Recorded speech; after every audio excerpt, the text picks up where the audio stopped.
students, welcome to Economics Wala. Welcome to Indian economy classes, especially current affairs discussion చేసుకుంటున్నాం మనం. రీసెంట్గా freebies in elections, మనకి election season కూడా almost 4 స్టేట్స్కి అయిపోయింది. ఈ కాంటెక్స్లో చాలా స్టేట్స్లో వేరియస్ పొలిటికల్ పార్టీస్ కూడా మనకి ఫ్రీబీస్ గురించి, అలాగే వేరియస్ న్యూస్ పేపర్స్లో కావచ్చు, మీరు ఎక్కడైనా చదివి ఉండొచ్చు వీటి గురించి, ఫ్రీబీస్ గురించి. అయితే ఈ ఫ్రీబీస్ అనే గురించి రీసెంట్గా వైస్ ప్రెసిడెంట్ జగదీప్ ధన్కర్ కూడా ఒక స్టేట్మెంట్ ఇవ్వడం జరిగింది. ఈ ఫ్రీబీస్ ఇవ్వడం వల్ల ఏంటంటే ఎక్స్‌పెండిచర్ ప్రయారిటీస్ ఏవైతే ఉన్నాయో మనకి, అంటే వెల్‌ఫేర్ మెకానిజమ్స్‌కి మనం ఏదైతే ఎక్స్‌పెండిచర్ పెట్టాలనుకుంటున్నామో అవన్నీ కూడా they are distorting because of politics of freebies అని చెప్పి చెప్తున్నారు. అలాగే ఇతను కొద్దిగా ఫిలాసఫికల్ యాంగిల్‌గా చూసుకుంటే మనకి పీపుల్‌ని వాళ్ళ పాకెట్స్‌ని మనం ఫిల్ చేయాల్సిన అవసరం లేదు. బట్ వాళ్ళ మైండ్స్ ఏవైతే ఉన్నాయో వాళ్ళ హ్యూమన్ మైండ్స్‌ని మనం we have to turn them అని చెప్పి కూడా వైస్ ప్రెసిడెంట్ జగదీప్ ధన్కర్ గారు రీసెంట్‌గా మనకి స్టేట్మెంట్ ఇవ్వడం జరిగిందండి. అయితే ఈ ఫ్రీబీస్ కల్చర్ గురించి డిస్కస్ చేయాలనుకుంటే ఫస్ట్ మనకి వాట్ ఈస్ ఫ్రీబీస్ అనే దాని గురించి మనకు ఒక క్లారిటీ ఉండాలి. జనరల్‌గా ఫ్రీబీస్ అంటే ద నేమ్ ఇట్ సెల్ఫ్ మనకు చెప్తుంది. ఏంటి ఫ్రీబీస్ అంటే గవర్నమెంట్ గూడ్స్ గాని లేదంటే సర్వీసెస్ గాని మనం వితౌట్ ఎనీథింగ్ పే బ్యాక్, మనం ఏది ఇవ్వకుండానే గవర్నమెంట్ మనకి వన్ వే ట్రాన్స్‌ఫర్ అని చెప్పొచ్చు. ఈ వన్ వే ట్రాన్స్‌ఫర్‌లో ఏంటంటే మనకి జనరల్‌గా ఫుడ్ సబ్సిడీ ఉంటది. లేదంటే ఫ్యూయల్ సబ్సిడీ ఉంటది. లేదంటే ఎలక్ట్రిసిటీ సబ్సిడీస్ కూడా ఉంటాయి. ఎలక్ట్రిసిటీ సబ్సిడీలో మనకి 16% ఆఫ్ టోటల్ రెవెన్యూ పంజాబ్ గవర్నమెంట్‌లో అది ఫ్రీబీస్‌కే ఎళ్తుంది. అంటే ఎలక్ట్రిసిటీ సబ్సిడీకే వాళ్ళ టోటల్ రెవెన్యూ ఎంతుందో దాంట్లో 16% వరకు ఎళ్తుంది. అలాగే డైరెక్ట్ ట్రాన్స్‌ఫర్స్ అంటే మనకి క్యాష్ గాని లేదంటే ఏదైనా ఒక వోచర్స్ టైప్ గాని ఇవేంటంటే డైరెక్ట్‌గా బెనిఫిషరీస్‌కి ఇస్తారు. అలాగే మనకు పబ్లిక్ సర్వీసెస్‌లో చూసుకుంటే ఫ్రీ ఎడ్యుకేషన్ గాని, లేదంటే హెల్త్ కేర్ ఫెసిలిటీస్ గాని, లేదంటే పబ్లిక్ సర్వీసెస్ గాని, ఇవన్నీ ఏంటే పబ్లిక్ సర్వీసెస్ కింద కన్సిడర్ చేయొచ్చు. అలాగే టాక్స్ బ్రేక్స్ కూడా ఉంటాయి. ఇప్పుడు సమ్ టైమ్స్ టాక్స్ ఎగ్జామ్షన్ ఇస్తారు కొంతమందికి. ఇండస్ట్రియలిస్ట్ కావచ్చు, లేదంటే బిజినెస్ కాంగ్లోమరేట్స్‌కి. అలాగే కొన్ని దగ్గరలో ఏంటంటే టాక్స్ రిడక్షన్స్, ఆల్రెడీ ఉన్న టాక్స్ నెట్ ఏదైతే ఉందో ఆ టాక్స్ నెట్ నుంచి తగ్గించి ఈ టాక్స్ అనేదాన్ని ఇంప్లిమెంట్ చేయడం జరుగుతుంది. అయితే మనకిక్కడ ఇండియాలో కరెంట్ స్టేటస్ ఏంటని చూస్తే మనకు వేరియస్ గవర్నమెంట్స్ కూడా మనకి నాట్ ఓన్లీ వన్ గవర్నమెంట్, అంటే సెంట్రల్ కావచ్చు, స్టేట్ గవర్నమెంట్ కావచ్చు, దేన్ని ఒక్కదాన్నే బ్లేమ్ చేసేదానికి కుదరదు. సో ఒక స్టేట్‌లో ఇంప్లిమెంట్ చేస్తే ఆబ్వియస్‌లీ వేరియస్ స్టేట్స్ కూడా వాటిని కన్సిడర్ చేస్తున్నాయి. సో వాటి ఎకనామిక్ ఎఫెక్ట్స్ ఏముంటాయి ఫ్యూచర్‌లో అనే దాని గురించి ఎవరు కూడా డిస్కషన్ చేయట్లేదు జనరల్‌గా. సో రీసెంట్‌గా మనకి ఎగ్జాంపుల్ తీసుకుంటే మనకు మధ్యప్రదేశ్ గవర్నమెంట్‌లో very recent loudly Behna scheme అని చెప్పి మనకు స్కీమ్ కూడా ఉంది. ఈ స్కీమ్ ఏంటంటే ఆహ్, రూ. 1000 ఉన్న స్కీమ్‌ని మనకి 1500 దాని వరకు చేశారు వుమెన్స్‌కి. అంటే వుమెన్ ఓటర్స్‌ని అట్రాక్ట్ చేసేదానికి మేజర్‌గా. అలాగే మనకి తెలంగాణలో మనకి రాజస్థాన్‌లో ఎర్లియర్ గవర్నమెంట్ 10,000 ఫర్ వుమెన్ ఉంటే తెలంగాణ గవర్నమెంట్‌లో కూడా 3000 వుమెన్ కూడా చేశారు. సో రీసెంట్‌గా ఎలక్షన్ జరిగిన స్టేట్స్ గురించి మనం డిస్కస్ చేసుకుంటున్నాం. అలాగే మనకి ఫార్మర్స్‌కి చూసుకుంటే మనకి ఫార్మర్స్‌కి ఇన్‌పుట్ అంటే వాళ్ళకి ఏదైతే కావాలనో అగ్రికల్చర్ ఇన్‌పుట్ సపోర్ట్ చేసేదానికి తెలంగాణ గవర్నమెంట్ మనకు రైతు బంధు స్కీమ్ అనే దాన్ని లాంచ్ చేసిందండి. అలాగే మనకి ఇదే సిమిలర్ ఫ్యాషన్‌లో మనకి ఒడిస్సా గవర్నమెంట్ కూడా కాలియా స్కీమ్ అనే దాన్ని కూడా తీసుకురావడం జరిగింది. అయితే ఇవి ఓన్లీ స్టేట్ గవర్నమెంట్స్‌కే కాదు, ఈవెన్ సెంట్రల్ గవర్నమెంట్‌లో ఏదైతే పీఎం కిసాన్ సమ్మాన్ నిధి అనే ఒక స్కీమ్ ఉందో, ఆ స్కీమ్‌ని అడాప్ట్ చేసుకున్నారు. అంటే స్టేట్‌లో ఆ స్కీమ్‌కి తగ్గట్టు దీన్ని రెప్లికా చేసుకున్నారని చెప్పొచ్చు. అయితే ఈ ఫ్రీబీస్ ఇవ్వడం వల్ల ఏంటి సార్ ఇష్యూస్? జనరల్‌గా ఏమున్నాయి ఇష్యూస్? ఫ్రీబీస్ ఇస్తే మంచిదే గదా! ఎవరికైతే అవసరం ఉంటదో వాళ్ళకి జనరల్‌గా ఇవి యుటిలైజ్ చేసుకోవచ్చు గదా! అని కూడా చాలా వరకి మనకి ఆర్గ్యుమెంట్స్ వస్తుంటాయి. అయితే మనకి ఆర్గ్యుమెంట్స్ చూసుకుంటే, ఈ ఆర్గ్యుమెంట్స్ ఇన్ ఫేవర్ చూసుకుంటే రెడ్యూస్ పావర్టీ అండ్ ఇనీక్వాలిటీ అండి. మనకి ఫస్ట్ ఏంటంటే పావర్టీని, ఇనీక్వాలిటీని రెడ్యూస్ చేసేదానికి ఈ ఫ్రీబీస్ అనేటివి ఉపయోగపడతాయని చెప్పి చెప్తున్నారు. సో ఎవరైతే పావర్టీలో ఉంటారో, ఎవరైతే ఇనీక్వాలిటీ అంటే సొసైటీలో ఇనీక్వాలిటీస్ ఉంటాయో, వీటిని అడ్రెస్ చేసేదానికి ఈ ఫ్రీబీస్ ఇస్తున్నాం గాబట్టి, సో ఇవన్నీ గూడా మనకి తగ్గుతాయని జెప్పి చెప్తున్నారు. పావర్టీ గావచ్చు, ఇనీక్వాలిటీస్ కావచ్చు. తర్వాత social justice. Social justice A విధంగా తీసుకొస్తారు? ఎడ్యుకేషన్ ప్రొవైడ్ చేయడం వల్లనో, లేదంటే జనరల్‌గా ఫ్రీ ఎడ్యుకేషన్ ఇవ్వడం వల్లనో, లేకపోతే హౌసెస్, తర్వాత హెల్త్ కేర్. ఇవన్నీ ఇవ్వడం వల్ల ఏంటంటే సోషల్ జస్టిస్‌ని గూడా మేము చేయగలుగుతున్నాం. ఎవరికైతే అవసరం ఉందని జెప్పి చెప్తున్నారు ఈ పొలిటికల్ క్లాస్. తర్వాత మనకి వెల్‌ఫేర్ అప్లికేషన్స్. అంటే గవర్నమెంట్ యొక్క ప్రైమరీ ఎయిమ్ ఏంటి? ఏ గవర్నమెంట్‌కైనా గూడా ఆ స్టేట్‌లో ఉన్న సిటిజన్స్ ఎవరైతే ఉన్నారో, ఆ సిటిజన్స్ యొక్క బేసిక్ నీడ్స్ ఏవైతే ఉన్నాయో, జనరల్‌గా హౌసింగ్ గావచ్చు, ఎడ్యుకేషన్ గావచ్చు, హెల్త్ కేర్ గావచ్చు, ఇదన్నీ కలిపి గూడా వీళ్ళకి ప్రైమరీ రెస్పాన్సిబిలిటీ కావచ్చు. సో, ఈ ప్రైమరీ రెస్పాన్సిబిలిటీని మేము ఈ వెల్‌ఫేర్ అప్లికేషన్స్ ఏవైతే ఉన్నాయో, ఈ వెల్‌ఫేర్ అప్లికేషన్స్ అన్నీ కూడా మేము ఈ ఫ్రీబీస్ ద్వారా ఇస్తున్నాం అని జెప్పి పొలిటికల్ క్లాసెస్ జనరల్‌గా చెప్పే స్టేట్‌మెంట్‌లు. అయితే వీటిలో అంటే ఫ్రీబీస్‌కి అగైనెస్ట్ ఉన్న క్లాస్ గూడా ఉంటుందండి. అంటే ఫ్రీబీస్‌కి అగైనెస్ట్ ఎందుకంటే ఫైనాన్షియల్ బర్డెన్. ఫస్ట్ థింగ్ ఏంటంటే, ఈ స్టేట్‌లో ఏవైతే రెవెన్యూస్ ఉన్నాయో, స్టేట్‌కొచ్చే రెవెన్యూస్ ఆ స్టేట్‌గా అంటే గవర్నమెంట్ ఫైనాన్సెస్ కావచ్చు. ఈ ఫైనాన్సెస్ ఏంటంటే రెగ్యులర్‌గా social and economic development of స్టేట్‌కి యూజ్ చేసుకోకుండా ఇలా ఫ్రీబీస్‌కి డైవర్ట్ చేయడం వల్ల ఏంటంటే, రిమైనింగ్ యాక్టివిటీస్ ఏవైతే అవసరమైతాయో అవన్నిటి గూడా చాలా డిలే అయ్యే ఛాన్సెస్ ఉంది. సో, ఫైనాన్షియల్ బర్డెన్ పెరిగిపోతది. సో, ప్రతి స్టేటు రిచ్‌గా ప్రాస్పరస్‌గా లేదు. జనరల్‌గా ఇండియాలో చూసుకుంటే. ఒక్కొక్క స్టేట్‌లో ఒక్కొక్క దగ్గర నీకు ఇన్‌కమ్ డిస్టెన్స్ ఇన్‌ఈక్వాలిటీస్ కూడా ఉన్నాయి. సో, జనరల్‌గా ఇటువంటి స్టేట్స్ ఏవైతే పోల్ బౌండ్ స్టేట్స్ ఉంటాయో, ఇక్కడ జనరల్‌గా ఫైనాన్షియల్ బర్డెన్ ఎక్కువగా ఉంటది. దీనివల్ల ఏంటంటే మనకి ఫిజికల్ డెఫిసిట్స్ పెరిగే ఛాన్సెస్ ఉంది. ఫిజికల్ డెఫిసిట్స్ పెరుగుతాయి. అలాగే మనకు డెబ్ట్ గూడా మనకి టోటల్ డెబ్ట్ ఏదైతే ఉందో, ఈ డెబ్ట్ గూడా మౌంట్ అవుతా ఉంటది. సో, వెరీ జనరల్‌గా అర్థం చేసుకుంటే మనకి. తర్వాత మిస్‌యూజ్ అండ్ లీకేజెస్ మనకి. So, misuse and leakages.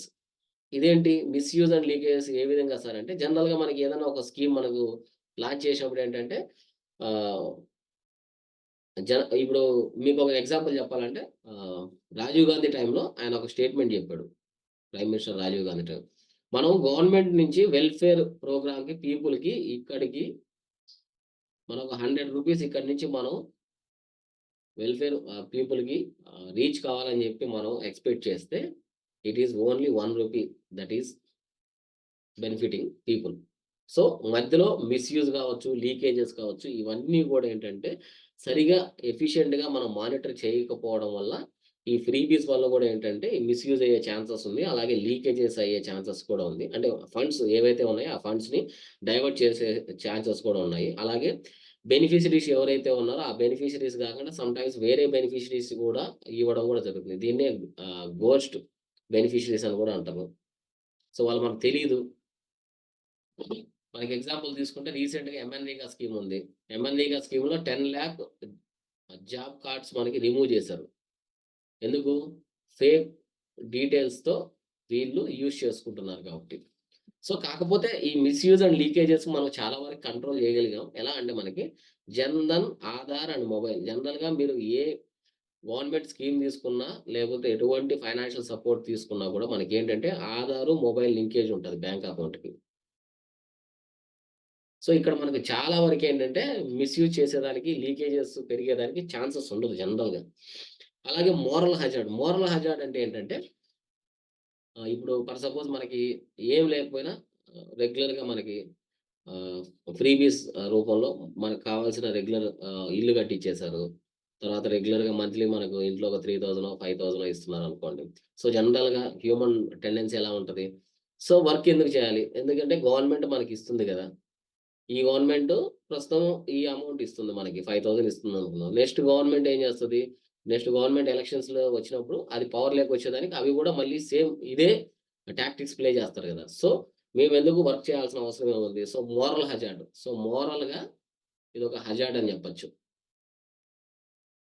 So, దీనివల్ల ఏంటంటే వర్కింగ్ తగ్గుతుంది. సో, వర్కింగ్ తగ్గడం అంటే మనకి ఎంప్లాయ్‌మెంట్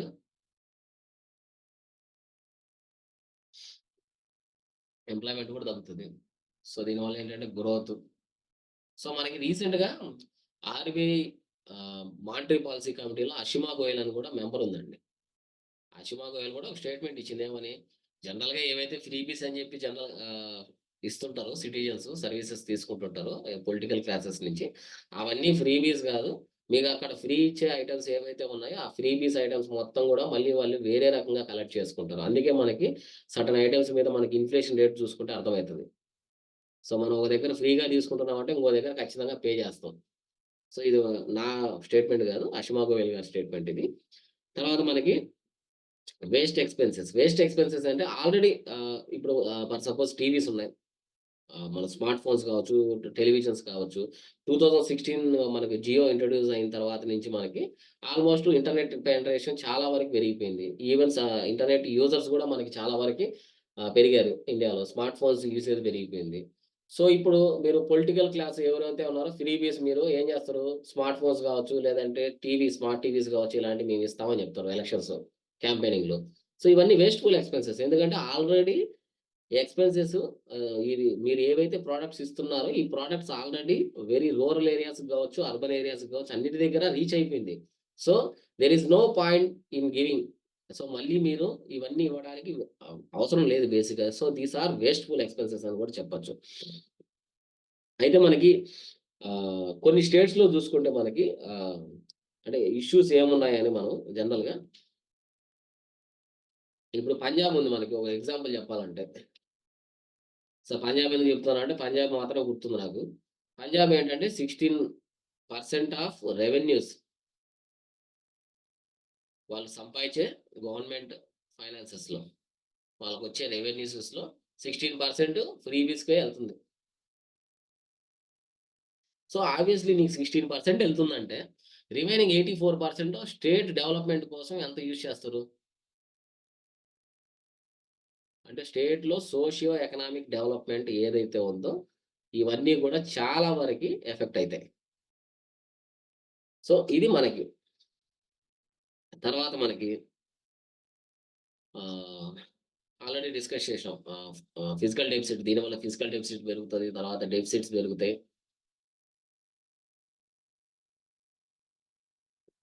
అలాగే మనకి ఎఫ్ఆర్‌బిఎం యాక్ట్ ఉంది గదా! Physical responsibility and budget management act. So, FRBM act ప్రకారం గూడా మీరు ఆహ్, ఈ డెబ్ట్ ట్రాప్‌లో ఏదైతే ఉందో, ఇలాంటి డెబ్ట్ ట్రాప్‌లో మీరు ఉండకూడదని జెప్పి గూడా ఇది అడ్వైస్ ఇవ్వడం జరిగింది. బట్ ఇలాంటి ఫ్రీబీస్ కల్చర్‌ను మనం ఎంకరేజ్ చేయడం వల్ల ఏంటంటే మస్ట్ అండ్ షుడ్‌గా స్టేట్ గవర్నమెంట్స్ ఏవైతే ఉన్నాయో, ఈ ఫ్రీబీస్ కల్చర్ అలవాటు చేస్తున్నాయో, అవన్నీ గూడా డెబ్ట్ ట్రాప్‌లోకెళ్ళిపోతాయి. అలాగే మనకి డెబ్ట్ టు జీడీపీ రేషియో అని ఉంటది. మనకి ఎకనామిక్స్‌లో డెబ్ట్ టు జీడీపీ రేషియో అని గూడా ఉంటది. ఈ డెబ్ట్ టు జీడీపీ రేషియోలో మనకి పంజాబ్ అనేది హైయెస్ట్ ఉందండి. అంటే ఈ సింపుల్‌గా ఏంటంటే, మనకు ఒక స్టేట్ యొక్క జీడీపీ ఎంతుందో, హౌ మచ్ జీడీపీ మనకొక స్టేట్ యొక్క సైజ్ ఉందో, దాంట్లో మనం లయబిలిటీస్ ఎంతుంది? మనం రెగ్యులర్‌గా ఇచ్చేది. లయబిలిటీస్ ఎంత పే చేస్తున్నాం అనే దాన్ని మనకి డెబ్ట్ టు జీడీపీ రేషియో కింద మనం మెజర్ చేస్తామండి. సో, ఇక్కడ ఇదేంటంటే మనకి ఈ స్టేట్ పంజాబ్ స్టేట్ అయితే హైయెస్ట్ డెబ్ట్ టు జీడీపీ రేషియో ఉంది. దాని తర్వాత మనకి రాజస్థాన్ ఉంది. మీకు ఇదే కాంటెక్స్ట్‌లో మనకి old pension scheme, new pension scheme అని చెప్పి కూడా లాస్ట్ 1 ఇయర్ నుంచి కూడా మనకి చాలా వరకి డిస్కషన్స్ జరుగుతున్నాయి. సో, ఇది కూడా మనకేంటంటే ఒక రకంగా ప్రమోట్ చేయకూడదని చెప్తున్నారు. అంటే ఓల్డ్ పెన్షన్ సిస్టమ్ ఏదైతే ఉందో దాన్నే రివైవ్ చేస్తామని చెప్పి కొన్ని గవర్నమెంట్స్ చెప్తున్నాయి. న్యూ పెన్షన్ స్కీమ్ ఏదైతే ఉందో దాన్ని యాజ్ ఇట్ ఈస్‌గా ఇప్పుడున్న స్కీమ్ సిస్టమ్‌ని దాన్నే ఇంప్లిమెంట్ చేయాలంటున్నారు. దీనివల్ల అల్టిమేట్‌గా లాస్ ఏదేంటంటే స్టేట్ ఎక్స్‌చెకర్స్. అంటే స్టేట్ యొక్క ఫైనాన్సెస్ ఎఫెక్ట్ అయితాయి. సో, ఒక ఎగ్జాంపుల్ మీకు అంటే ఇట్లా గుర్తుపెట్టుకోవచ్చని. అలాగే మనకి దీంట్లో ఎన్విరాన్మెంటల్ కన్సర్న్స్ కూడా ఇది చాలా వరకి జనరల్‌గా ఐడెంటిఫై చేయరు. ఎన్విరాన్మెంటల్ కన్సర్న్స్ ఎందుకుంటాయి సార్ మనం ఫ్రీబీస్ ఇస్తే అంటే, సో, మనకు ఫర్ సపోజ్ మీరిప్పుడు ఫార్మింగ్ కమ్యూనిటీ నుంచి ఉన్నారనుకోండి. మీకు ఫ్రీ ఎలక్ట్రిసిటీ ఇచ్చాం ఫార్మింగ్‌కి. మీరు జనరల్‌గా ఏం చేస్తారు? ఫ్రీ ఎలక్ట్రిసిటీ ఇస్తే? సో, గ్రౌండ్ వాటర్ ఏదైతే ఉందో మనకి ఫ్రీగా కరెంట్ వస్తుంది కదా! అని చెప్పి ఏం చేస్తామంటే మోటార్లు ఆన్ చేసి పెడతాం. సో, మనకి గ్రౌండ్ వాటరు ఏదైతే ఉందో గ్రౌండ్ వాటర్ మొత్తం గూడా మనకి చాలా వరకి గ్రౌండ్ వాటర్ అనేది యూజ్ చేసుకుంటాం జనరల్‌గా. మిస్‌యూజ్ చేస్తాం. ఓవర్ యూజ్ చేస్తాం. ఆ తర్వాత అబ్యూజ్ చేస్తాం. సో, ఇలా గుర్తుపెట్టుకోండి మీరు. ఒక ఎన్విరాన్మెంటల్ ఇంపాక్ట్స్ ఏ విధంగా ఉంటాయి సార్ ఫ్రీబీస్ మీద మీరు అని చెప్తున్నారంటే, ఎన్విరాన్మెంటల్ కన్సర్న్స్ కూడా ఉంటాయి. ఎందుకంటే ఎలక్ట్రిసిటీ ఫ్రీగా ఇస్తే ఫార్మర్స్‌కి అంటే ఫ్రీగా ఫార్మర్స్‌కి ఇయ్యద్దని చెప్పట్లే. కాకపోతే వాళ్ళకి అవేర్‌నెస్ ఉండదు. ఈ గ్రౌండ్ వాటర్ డిశ్చార్జ్ ఎలా అవుతది? వాటిని ఎలా రీచార్జ్ చేసుకోవాలి? తర్వాత ఈ వేరియస్ క్రాప్ ప్యాటర్న్స్ ఇప్పుడు జనరల్‌గా మనకి షుగర్ కేన్ ఉందండి. షుగర్ కేన్ మనకి ప్రొడ్యూసింగ్ స్టేట్స్‌లో ఉత్తరప్రదేశ్, మహారాష్ట్ర ఉంది. సో, ఈ ఉత్తరప్రదేశ్, మహారాష్ట్రలో ఏంటంటే ఇవి జనరల్‌గా షుగర్ కేన్ ఇలాంటివి షుగర్ కేన్ కావచ్చు, వీట్ కావచ్చు, ప్యాడీ కావచ్చు. ఇవన్నీ ఏంటంటే ఎక్కువ వాటర్ కన్జంప్షన్ ఉంటదండి వీటికి. మీరు ఈ క్రాప్స్ ఎప్పుడైనా మీరు చూస్తే ఎక్కువ వాటర్ కన్జంప్షన్ ఉంటది. ఈ వాటర్ కన్జంప్షన్ జనరల్‌గా మనకి ఆహ్, త్రూ రివర్స్ ద్వారానో లేదంటే మాన్సూన్ ద్వారానో వస్తే ఇబ్బంది లేదు. ఎందుకంటే అది నేచురల్‌గా రీఫిల్ చేసుకుంటది. అలా గాకుండా ఆల్రెడీ గ్రౌండ్ వాటర్‌లో ఉన్న వాటర్‌ని మనం తీసుకురావాలంటే ఏం జేస్తారు? ఈ ఏరియాస్‌లో ఫర్ సపోజ్ వీళ్ళకి ఎలక్ట్రిసిటీ ఫ్రీగా ఇచ్చారనుకోండి. వీళ్ళు జనరల్‌గా ఏం జేస్తారు? గ్రౌండ్ వాటర్‌లో మోటార్స్ ఉంటాయి గదా! ఈ మోటార్స్ యూజ్ చేస్తారు. సో, దీనివల్ల ఏంటంటే మనకి గ్రౌండ్ వాటర్ లెవెల్స్ గూడా తగ్గిపోతాయి. సో, ఇది ఎన్విరాన్మెంటల్ కన్సర్న్స్ గూడా ఈ విధంగా మనకి చెప్పొచ్చండి. అయితే మనకి వెల్‌ఫేర్ మెజర్స్‌కి, ఫ్రీబీస్‌కి రెండిటికి డిఫరెన్స్ ఏంటి సార్ మరి? అని చాలా మందికి డౌట్ ఉండొచ్చు. సో, వెల్‌ఫేర్ మెజర్స్ ఏంటంటే డిగ్నిటీ ఆఫ్ లైఫ్ ఏదైతే మనం ఆహ్, మెయింటైన్ చేయగలుగుతామో బై యూజింగ్ వెల్‌ఫేర్ మెజర్స్. అంటే ఇప్పుడు మనకి ఎడ్యుకేషన్ ఉంది. సో, ఎడ్యుకేషన్ అందరికి అవసరం. తర్వాత హెల్త్ అవసరం. అలాగే మనకు సోషల్ ప్రొటెక్షన్. సో, ఇవన్నీ ఏంటి? Dignity of life. సో, ఇవన్నీ యూజ్ చేసుకొని, ఇవన్నీ గూడా మనకి కంప్లీట్‌గా ఇవ్వగలిగితే ఒక గవర్నమెంట్ వీటిని యూజ్ చేసుకొని ఎడ్యుకేషన్ బాగుంటే మనకి దాని తర్వాత స్కిల్లింగ్ నేర్చుకోవచ్చు. హెల్త్ బాగుంటే దాని తర్వాత మనకి వర్కింగ్. తర్వాత సోషల్ ప్రొటెక్షను. అంటే మనకి ఇప్పుడు ప్రస్తుతానికి లేబర్ కోడ్స్ అన్నీ కలిపి కూడా 4 కోడ్స్ కింద కోడిఫై చేశారు. సో, మనకి ఒక ఎగ్జాంపుల్ సోషల్ ప్రొటెక్షన్ అంటే ఏంటంటే, ఇన్స్యూరెన్స్ ఫెసిలిటీస్ గావచ్చు, లేదంటే హెల్త్ బెనిఫిట్స్ గావచ్చు, ఇలాంటివి మనకి ఇప్పుడు స్విగ్గీ లేదంటే ఓలా, ఊబరు ఇలాంటి గిగ్ వర్కర్స్ ఉన్నారు. అంటే షార్ట్ టర్మ్ వర్కర్స్ అనుకోవచ్చు. Gig workers. వీళ్ళందరికీ గూడా ఎటువంటి సోషల్ ప్రొటెక్షన్ ఉండదు. వీళ్ళు గూడా రీసెంట్ టైమ్స్‌లో దే ఆర్ డిమాండింగ్. అంటే సోషల్ ప్రొటెక్షన్ మాకు గూడా కావాలి. మేము గూడా రెగ్యులర్ ఎకానమీ యాక్టివిటీస్ ఏవైతే ఉన్నాయో వాటికి మేము కాంట్రిబ్యూట్ చేస్తున్నాం గదా! సో, మాకు గూడా ఇవ్వాలని జెప్పి అంటున్నారు. సో, వీటన్నిటికి మనం సఫిషియెంట్‌గా వెల్‌ఫేర్ మెజర్స్ మనం ఇవ్వగలిగితే ఇవేంటంటే హ్యూమన్ డెవలప్‌మెంట్ అలాగే గ్రోత్‌కి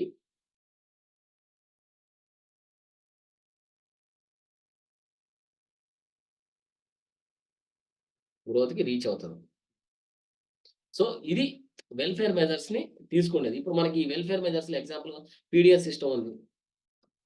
పబ్లిక్ డిస్ట్రిబ్యూషన్ సిస్టమ్. తర్వాత ఎడ్యుకేషన్‌కి, తర్వాత హెల్త్‌కి ఇవి మనకు ఒక ఎగ్జాంపుల్ చెప్పొచ్చు. అలాగే మనకి ఫ్రీబీస్ ఉన్నాయి. ఈ ఫ్రీబీస్ ఏంది? Non merit goods. అంటే అవి మెరిట్ గూడ్స్ గాదు. వీరు ఏవైతే ఫ్రీబీస్ ఇస్తున్నారో ఇవన్నీ ఏంటంటే నాన్ మెరిట్ గూడ్స్‌కి ఇస్తారు. దీనివల్ల ఏంటంటే గవర్నమెంట్ రెవెన్యూస్ డ్రైన్ అయిపోతాయి. రెవెన్యూస్ డ్రైన్ అయిపోతాయి.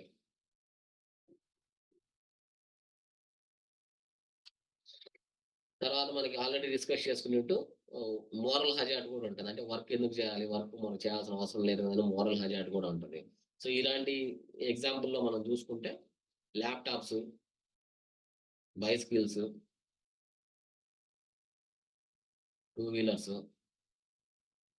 సో, ఇలాంటి వేరియస్ టైమ్స్ ఆఫ్ లైన్‌లో కూడా చాలా వరకు ఇవ్వడం జరిగింది. సో, ఇవన్నీ కూడా ఏంటంటే ఫ్రీబీస్.